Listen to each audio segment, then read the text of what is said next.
Boa noite a todos, que a paz e a luz do nosso mestre amigo Jesus envolva a todos nós.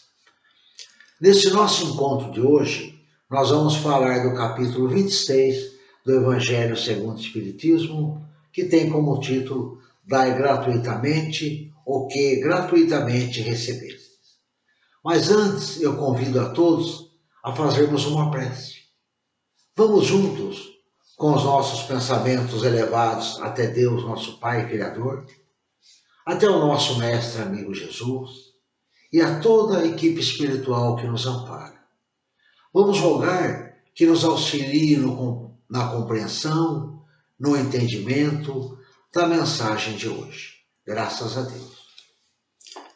Então, nesta noite, nós vamos procurar entender por que as atividades espirituais não devem ser cobradas. Ao contrário, vamos procurar compreender por que a atividade espiritual deve ser exercida gratuitamente. Quando Jesus enviou os seus discípulos para aliviar as dores do povo que sofria, enviou para pregar a boa nova, para ajudar na propagação da fé, Jesus deixou bem claro. Em Mateus, no capítulo 10, versículo 8, Jesus faz a seguinte recomendação: curai os enfermos, ressuscitai os mortos, limpai os leprosos, expeli os demônios, dai de graça o que de graça recebestes. A primeira recomendação de Jesus: curai os enfermos, limpai os leprosos. Os discípulos de Jesus eram pessoas simples, não eram médicos, não eram profissionais da saúde. Então a cura que Jesus recomenda é a cura espiritual, através da ação fluídica, do esclarecimento, do entendimento das leis de Deus. Por esta tarefa é que Jesus recomenda que seus discípulos iriam usar as faculdades espirituais. Então, quando Jesus manda os seus discípulos orientar o povo, amparar, curar, Jesus sabia que eles iam utilizar as faculdades espirituais. Essas faculdades espirituais, eles receberam de graça. Os seus discípulos receberam de Deus sem pagar nada. Deus não cobra nenhuma faculdade que distribui. Como a gente não paga por essas faculdades, Jesus recomenda para não fazermos dessas faculdades espirituais, seja ela qual for, um objeto de especulação, um tráfico de benefícios, nem um meio de vida. Deus não vende a sua bênção, o seu perdão, nem a entrada no reino dos céus. Muitos, às vezes, querem nos vender uma entrada no reino dos céus. E, infelizmente, até nossos dias atuais, querem nos vender uma entrada no reino dos céus. Nós podemos até acreditar que podemos comprar, mas não é assim. Deus não faz negociação. Jesus mesmo nos disse, a cada um segundo as suas obras. Todos nós estamos subordinados às leis de Deus. E não as leis de Deus estão subordinados ao nosso capricho. E nós podemos perceber muito bem as atividades que são exercidas espiritualmente e as atividades que são exercidas por nós para a nossa sobrevivência, para a nossa vida aqui material. O trabalho que nós fazemos aqui para a nossa vida material, com o nosso intelecto, com o nosso corpo, destina-se à nossa sobrevivência física. Nós é que realizamos. Estudamos, aprendemos, aperfeiçoamos através de nossa experiência, de nossa convivência. Então se torna natural recebermos um salário por esse trabalho que realizamos. Mas o trabalho espiritual é bem diferente. É totalmente diferente desse trabalho que nós fazemos para a nossa sobrevivência física. O trabalho com as faculdades espirituais não deve destinar-se à nossa sobrevivência, porque não é nós que realizamos. Nós somos apenas o intermediário. Se nós recebêssemos por essa atividade espiritual, nós estaríamos recebendo por um trabalho que não foi realizado por nós. A atividade espiritual só se realiza com o concurso dos espíritos desencarnados. E se nós recebêssemos por um trabalho que esses espíritos fazem, seria como explorar os outros, né? Explorar os dons espirituais que nos foram dados de graça. Seria dispor de algo que não se é dono, na verdade. E ainda, além do mais, nós estaríamos explorando em nome de Deus. Seria a exploração da fé. Tudo em nome de Deus, mas tem um preço. E quantas promessas não fazem em nome de Deus? É só pagar que seremos curados, tanto as doenças como as outras coisas que estamos enfrentando. E ainda por cima, se nós pagarmos e não obtivermos a cura que desejávamos, é porque nós não tivemos muita fé. Isso é o que muitos nos falam, né? E prevendo essa exploração da fé, esse comércio das coisas que é espirituais, levou Jesus a nos ensinar sobre esse assunto. Dai de graça o que de graça recebeste. Jesus era um verdadeiro mestre. Jesus recomendou, ensinou e exemplificou. Quando nós falamos muito, nós queremos ensinar alguma coisa, muitos aprendem com isso. Mas quando nós exemplificamos, a coisa fica gravada com mais força, com mais intensidade. E foi isso que Jesus fez, exemplificou. Nada cobrando de ninguém, pobres ou ricos, por qualquer obra espiritual que Jesus realizou, inclusive as curas. Jesus recomendou essa gratuidade porque o objetivo do trabalho espiritual é promover o esclarecimento, a fraternidade, é propagar a fé. E com a cobrança dessas coisas espirituais, algumas consequências ficam evidentes para nós. A primeira coisa que podemos perceber, não vai estar ao alcance de todos. Por menor que seja esse valor, por menor que se cobre, sempre vai ter alguém que não pode pagar. E com isto, alguns poderiam ter dificuldades, ou poderiam ser impedidos de ter acesso a um esclarecimento, a um conforto, a uma ajuda espiritual, se fosse cobrado, por menor que fosse esse valor. E um outro ponto importante para nós também é que os bons espíritos se afastam desse trabalho. Os bons espíritos não se prestam a esse comércio, não vão compactuar com o nosso erro de estarmos cobrando. Os espíritos que se prestam a este trabalho são, no mínimo, ignorantes. Mas esses espíritos também, ignorantes, já desencarnados, não gostam de ser explorados, irão acabar se afastando também. E tem um outro ponto muito importante também, que nós temos que aprender o que pode acontecer com esse comércio do que é espiritual, né? Qual seria o valor cobrado? Quanto iríamos cobrar? Maior pedido, maior valor, é isso que nos acontece, que a gente vê hoje em dia, né?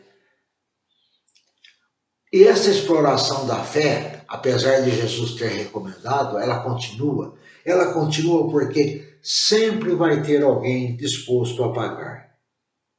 Quem é que vai pagar por uma ajuda espiritual? Normalmente, quem paga por uma ajuda espiritual são as pessoas mais fragilizadas. Nós podemos até perceber, quando nós estamos atravessando aqueles momentos difíceis, os momentos de maior sofrimento, quando nós temos a impressão que a esperança acabou, é muito mais fácil sermos explorados. A gente não percebe essa exploração.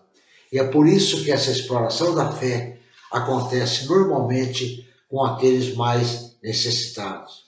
É muito mais fácil arrancar dinheiro de quem daria tudo aquilo que possui para se ver livre daquela situação desesperadora que se encontra. E muitas vezes ainda nós encontramos alguém falar, tal pessoa é bom, é caro, ela cobra, mas o que ela faz é batata. Estamos enganados. Quem não está mal, quem está bem, não paga para uma atividade espiritual.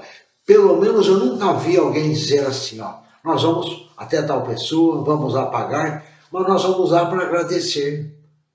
Já que deu tudo certo na nossa vida, vamos lá agradecer, pedir para aquela pessoa fazer algo por nós em agradecimento. Não, nós vamos naquele momento difícil, naquele momento de desespero, naquele momento que nós nem percebemos que está ocorrendo a exploração da fé.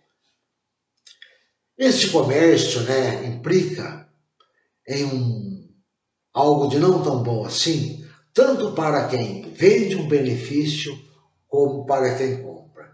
As duas situações, às vezes nós pensamos assim, eu não cobro para fazer nada mesmo, então estou livre disso daí. Mas às vezes não, porque tanto quem vende, como quem compra, quem paga, tem algum prejuízo. Quem vende ou quem se beneficia com as coisas espirituais, terá muitos inconvenientes. Um deles é se compromete espiritualmente, vai ter consequências nesta encarnação ou encarnações futuras. Paulo nos disse isso, o apóstolo Paulo, no capítulo 6, versículo 7, aos Gálatas. Não se deixe enganar. Paulo diz assim, pois o que o homem semear, isto também colherá.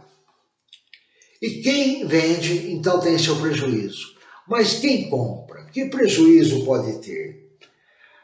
Às vezes nós podemos achar que não temos nenhum, mas um primeiro inconveniente de quem acredita que está comprando, a gente acaba ficando na inércia. Então nós vamos até determinado lugar, pagamos, fazemos o nosso pedido e a gente se considera livre. Não fazemos nada para modificar a situação que estamos enfrentando. Nós já acreditamos que fizemos quando fomos até lá e pagamos. E deixamos de nós mesmos procurar mover aquela situação, as energias que vão modificar aquelas situações em nosso favor. Vamos acreditar que estaremos livres de esforços. E temos que estar atento quanto às cobranças também, porque às vezes a cobrança não é algo declarado, algo que fica evidente. Quando a cobrança é bem evidente, é tanto para fazer tal coisa, a gente percebe. E quando ela está camuflada, como por exemplo, um valor simbólico, ou até mesmo uma troca de favores, a gente não percebe. E quando Jesus fala em gratuidade das coisas espirituais, Jesus fala de todas. Todas as atividades espirituais, sejam elas quais forem.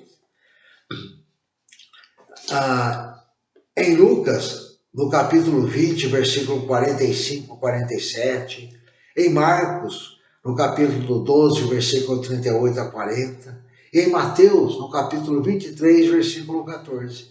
Os três evangelistas nos orientam sobre isso. E Jesus deixa claro, nessa passagem, essa orientação sobre a gratuidade das coisas espirituais, e Jesus inclui aqui as preces, que nem as preces podem ser pagas.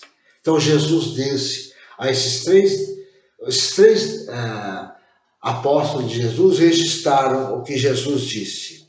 Jesus fala assim, disse em seguida a seus discípulos, diante do povo que o escutava. Então Jesus orientou os discípulos, mas falou para todo o povo que estava ali. Precatai-vos dos escribas, que se exibem a passear com longas túnicas, que gostam de ser saudados nas praças públicas e de ocupar os primeiros assentos nas sinagogas e os primeiros lugares dos festins, que a pretexto de extensas preces devoram as casas das viúvas. essas pessoas receberão condenação rigorosa. Os escribas eram pessoas importantes para o povo judeu. Naquele tempo, há 2000 anos, a quantidade de analfabetos era muito grande.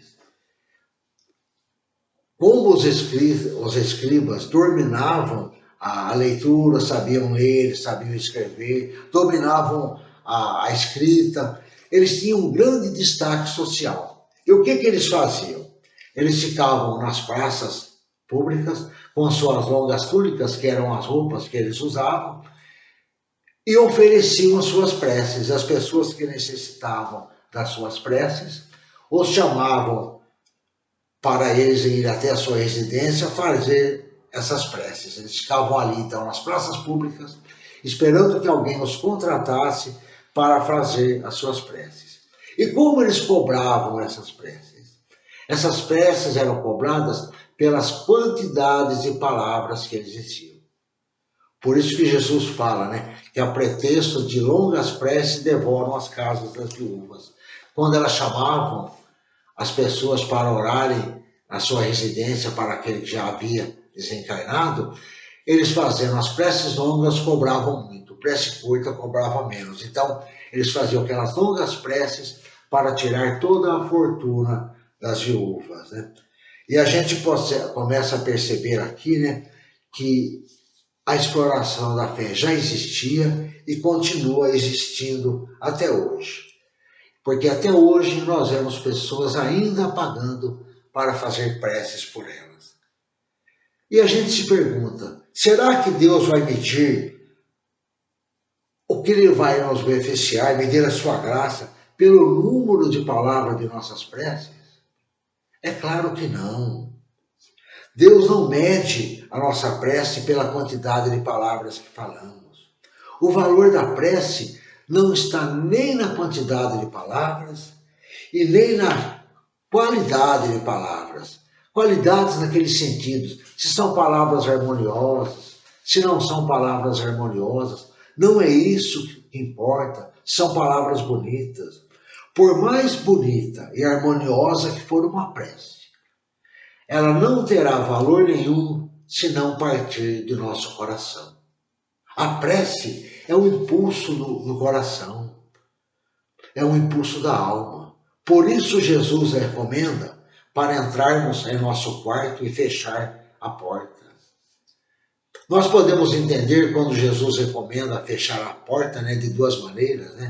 Pode ser a porta física de nossa residência, mas também pode ser a porta do nosso interior, nos fecharmos para aquilo que está acontecendo à nossa volta, nos desligarmos de outros pensamentos que não seja a prece naquele momento, porque nós só precisamos falar com Deus o que temos em nosso coração. Não precisamos nos preocupar com mais nada, basta falarmos aquilo que estamos sentindo, aquilo que estamos precisando. Com essas orientações de Jesus, nós aprendemos que não existe uma prece certa ou uma prece errada. Toda a prece é certa. O que pode existir é uma prece sincera e uma prece não sincera. O valor da prece, como eu disse, não vai estar nem na quantidade de palavras e nem na qualidade das palavras. O valor da prece vai estar na sinceridade das palavras. Por isso mesmo, nós não precisamos de intermediário para conversarmos com Deus. Ao contrário, podemos e devemos nós mesmos nos dirigirmos a Deus.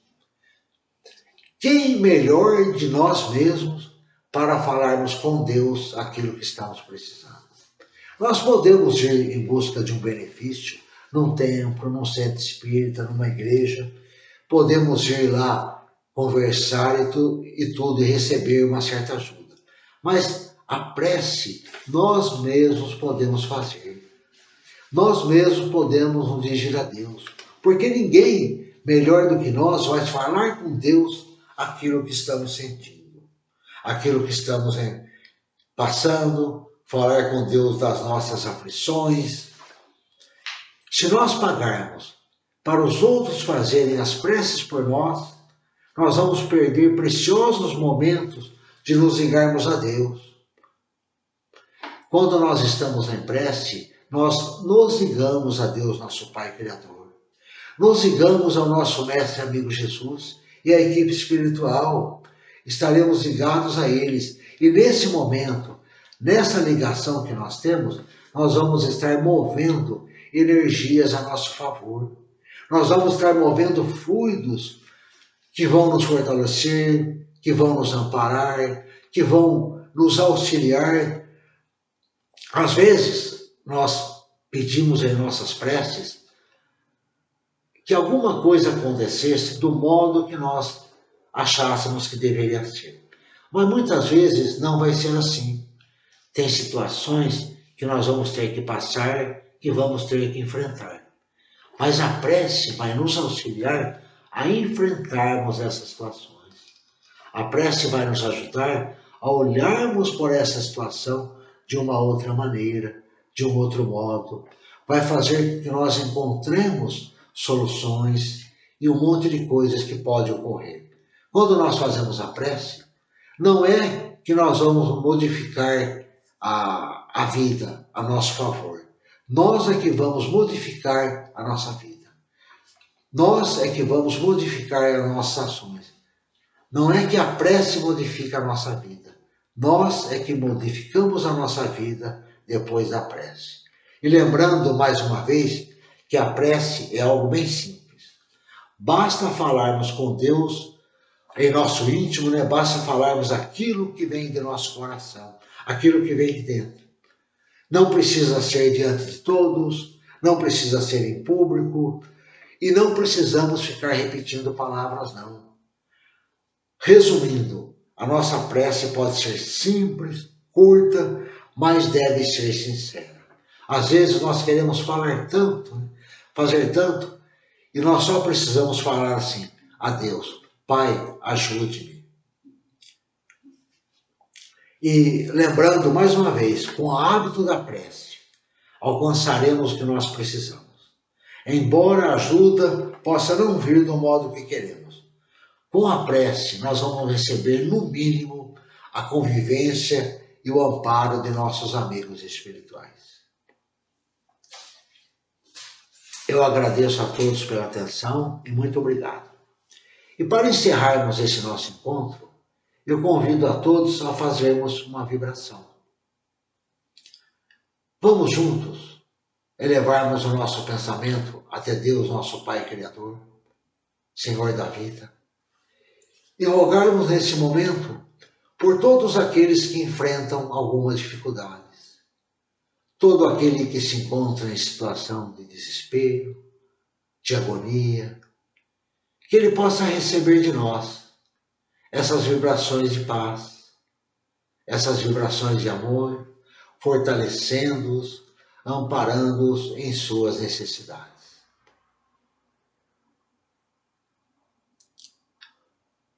Vamos também vibrar pelos nossos lares. Pensemos em Jesus entrando em nossa residência e envolvendo cada um de nossos familiares com a sua luz de paz, com a sua luz de amor, com a sua luz de esperança. E nós, ali ao lado, vamos nos imaginar dando um abraço cheio de ternura, um abraço cheio de paz. E neste momento ainda, vamos lembrar daqueles parentes mais distantes, aquele que não nos encontramos, inclusive aqueles que já retornaram à nossa pátria espiritual. E do mesmo modo, pensemos em Jesus, envolvendo cada um deles com a sua luz, com a sua paz. E da mesma forma, vamos nos imaginar dando um abraço cheio de paz, um abraço cheio de ternura, um abraço que daríamos como se eles estivessem encarnados entre nós.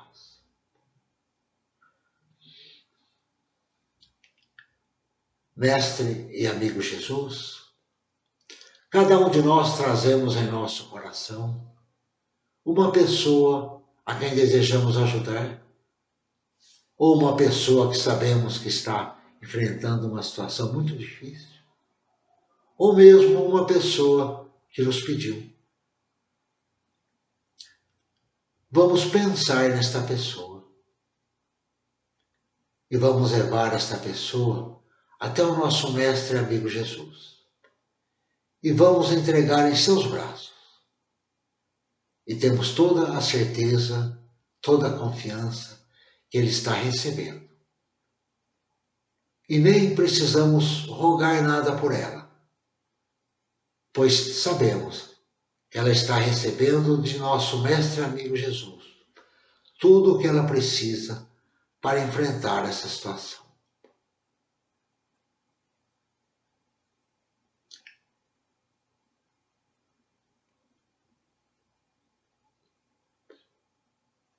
Rogamos ao nosso Mestre e amigo Jesus por nós mesmos, para podermos receber o amparo, o auxílio, para enfrentarmos as situações que surgem em nossa vida. Graças a Deus. Mais uma vez, eu agradeço a todos pela atenção e muito obrigado.